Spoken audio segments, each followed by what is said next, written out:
الجانب النفسي والاجتماعي الموضوع الجانب، ودي بقى نقطة يعني جوهرية وللأسف الشديد غير يعني الناس ما بتتطرقش بيها، وده نتيجة احتكاكي الشديد مع الأهل والطفل والبنات اللي عندهم سكوليوزس لفترة طويلة. ابتديت ألاحظ الموضوع ده.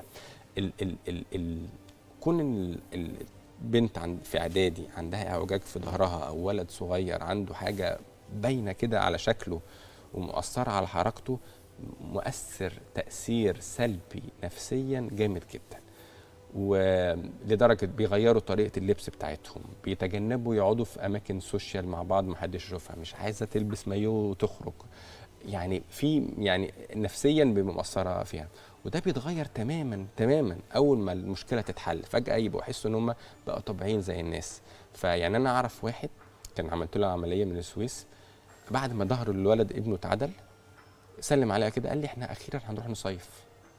يعني مش قادر، هو الاسره كلها مش راضيه تروح تصيف. على فكره ده تعبير مختصر عن المعاناه. حضرتك ده تعبير مختصر جدا. لو مش اخيرا بس ده هو اخيرا ممكن يبدا يلعب مع اصحابه، اخيرا ممكن ينزل الشارع، اخيرا ممكن يروح دروسه من غير ما يحس بتوتر. يعني واحده تانية كانت في الكوفير وقالت لي سمعت يعني الجست اللي بعديها بتقول انا مش يعني بعد البنت اللي عندها اتب دي هخش انا. انهارت نفسيا، ودي طبعا حاجه يعني اللي قالها ما كانش قصده يضايقها، لكن دي قاتله، الكلام ده قاتل يعني نفسيه البنات والاطفال. فكون ان احنا نقدر نقدم الحل ده ونرجعهم لطبيعتهم ومنورين كده من غير ما يبقى في مشاكل، فده يعني حاجه لا ما ينفعش نهملها خالص. يعني دايما بركز على الناس بقول لهم احنا بنعمل عمليه عشان المصلحه الطبيه على اللونج تيرم، وعشان المصلحه النفسيه دلوقتي لازم يعني ما نهملش الجانب ده في الطفل ابدا. انت نورتنا واسعدتنا بوجودك النهارده معانا.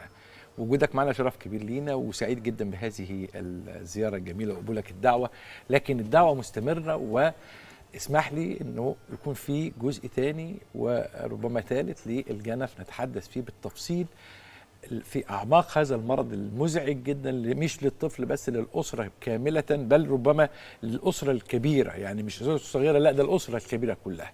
ضيف العزيز القيمة العلمية القديرة والاسم اللامع في عالم العمود الفقري الأستاذ الدكتور يحيى البرمبولي، أستاذ المستشفى المساعد والاستشاري لجراحات العظام والعمود الفقري، استشاري جراحات اعوجاج العمود الفقري، زميلة جراحة عظام الأطفال وتشوهات العمود الفقري من كندا، زميلة جراحة العمود الفقري المتقدمة من إنجلترا. نورت يا دكتور يحيى وأسعدتنا بهذا الحوار. شكرا جزيلا.